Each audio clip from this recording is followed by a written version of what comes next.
guys, this is Lilith the Star. Sorry.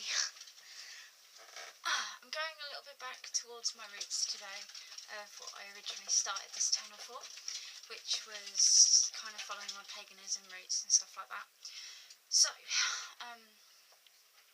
in keeping with theme with that, sorry, Facebook.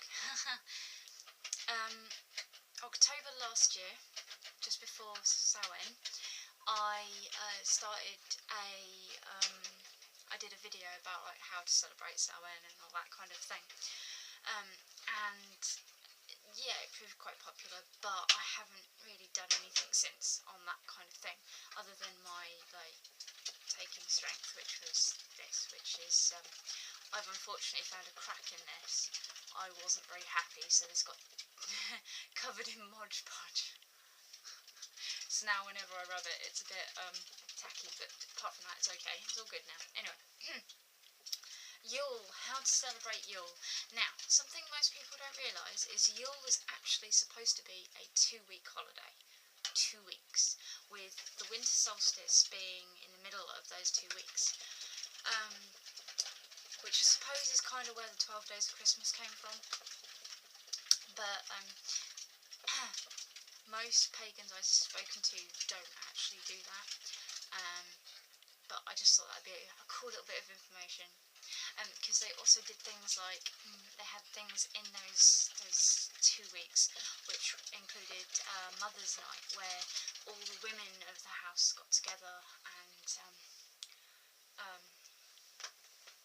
took over the house kind of thing, and men had to do what the women said and honour their mothers and their wives. Not necessarily their daughters, because they weren't mothers yet, or something along those lines. I'm only going by what little bit I've read. Now, unfortunately, I don't resonate with that day, because my mother is a complete cow. And I'm not afraid to say that. And if she sees this, you know my opinion on you. Anyway, sorry about that. That was a bit off topic. Anyway, so, ways to celebrate. Now, it's all about light, which is, as you've probably noticed, it is now almost 9:30 in England.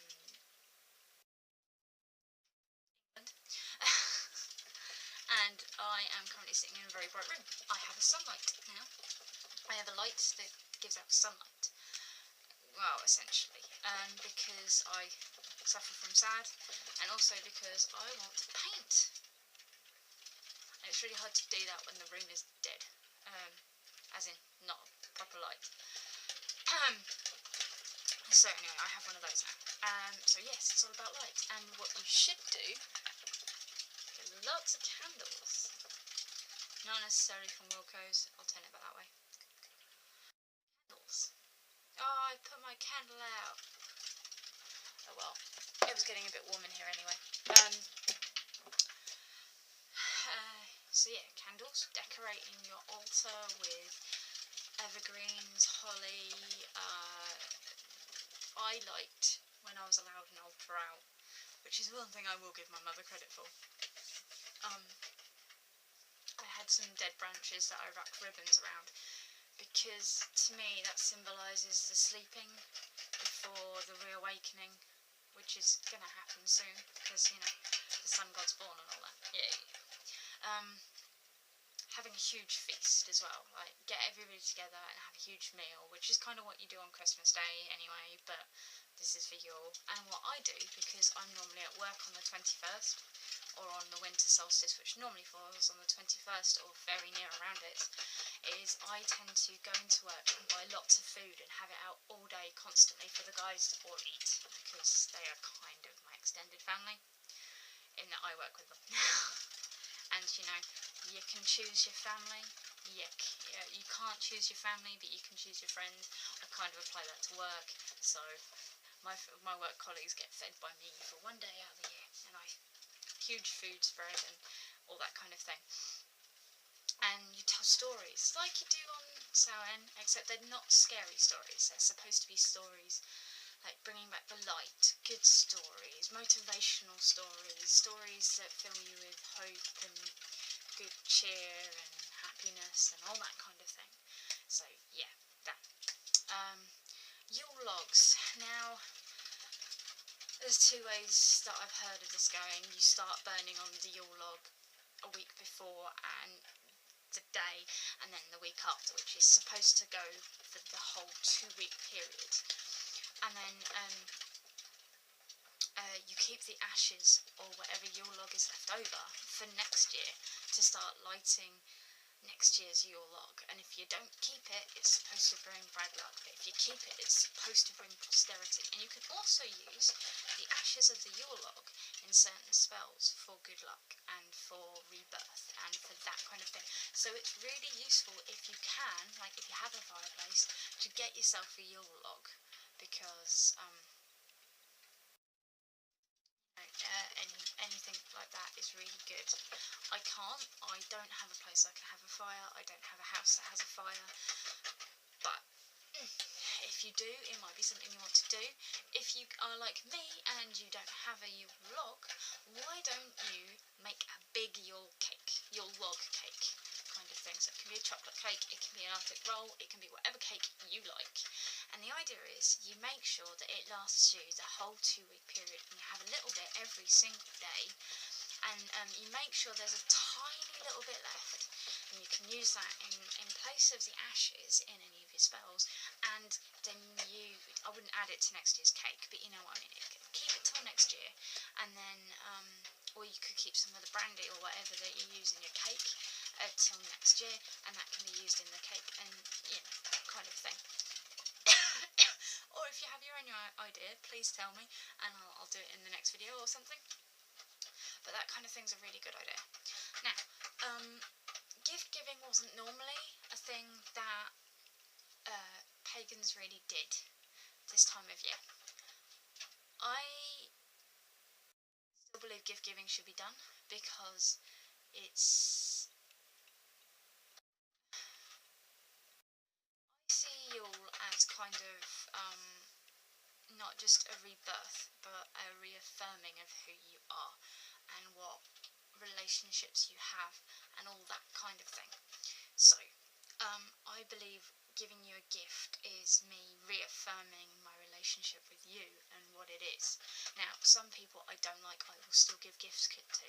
This doesn't mean that I'm suddenly your best friend. It's reaffirming that I am going to have a relation with you and I'm going to try and make it work. This can be a working relationship, this can be a civil relationship, as in I'm going to be polite at least, but that's the point. If you don't get a gift from me and you're expecting one, tough. But that's why I believe gift giving is a really good thing at Yule. Also, if you're a pagan parent growing up with, you know, the kids that you've got will be seeing like all the other little kids getting presents, and they could be wondering why, and it could be a nice way of just making them understand what it means. Of course, some people would say, well, just don't buy into it at all, but that's not the point. It's supposed to be a big family and friends event. It's something that you shouldn't do on your own. It should be for lots of people. Which is why it sucks for me, because I'm a solitary pagan in this area at the moment. Well, I'm probably not, but I'm not someone who really reaches out too far with my paganism, because I've done it before and I've been bitten quite badly. But I'm still going to try and bring people in, and not necessarily to my face, but just bring people in and, you know, honour them as my friends and my family and that kind of thing, because they're still important to me. It doesn't matter if they believe or not. If they're important to you, give them a gift. Let them know they're important to you. It doesn't have to be a huge expensive thing. It could be something like a tiny little drawing you've done, a bookmark you've made, a pair of earrings, you know, something cheap, but a gift. It could be a bag of chocolates or a box of chocolates, you know what I mean. Nothing extravagant, but if you can, do. If you can't, don't. Simple as. Yeah, decorating the trees. Now, this was a pagan thing anyway. This was not something that Christians did relatively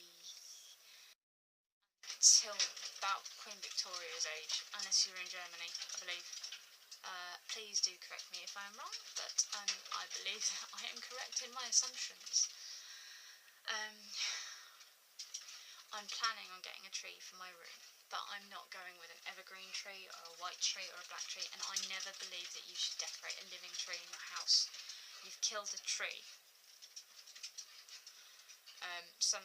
Unless you're going to replant it, or unless you're going to turn it into firewood or compost or do something with it afterwards, don't do it. Yeah, I know it's plastic and people don't like plastic, or maybe even paper, but it's better than killing a tree. So, after that, my little tree is going to be a white tree, white, just bare tree that I have made out of some branches, or I might go to a local store and get one, depending, and decorate it in whatever way you wish. The last one, there are probably lots more, but this video is running a bit long. Well, not really, but it's getting a bit late and I have things I need to do. So, the last one, which is normally what a lot of people do on New Year's to start the calendar month, official one, whole year, not pagan one, is stay up all night. All night. A lot of people on New Year's will only stay up to midnight to greet in the new year. I am one of those people because I like sleep. Though I don't get much of it, I like sleep. So stay up all through the night and greet the sunrise. If I ever get to do that, I will be going to sleep for the rest of the day. But if you can, do. And I wish all of you a happy Yule, or Merry Christmas, Happy Hanukkah, I think. Happy holidays. I know I hate saying it, but this isn't just a UK thing, this is for everybody out there. Have fun, whatever holiday you do. Best wishes and a happy new year. Okay?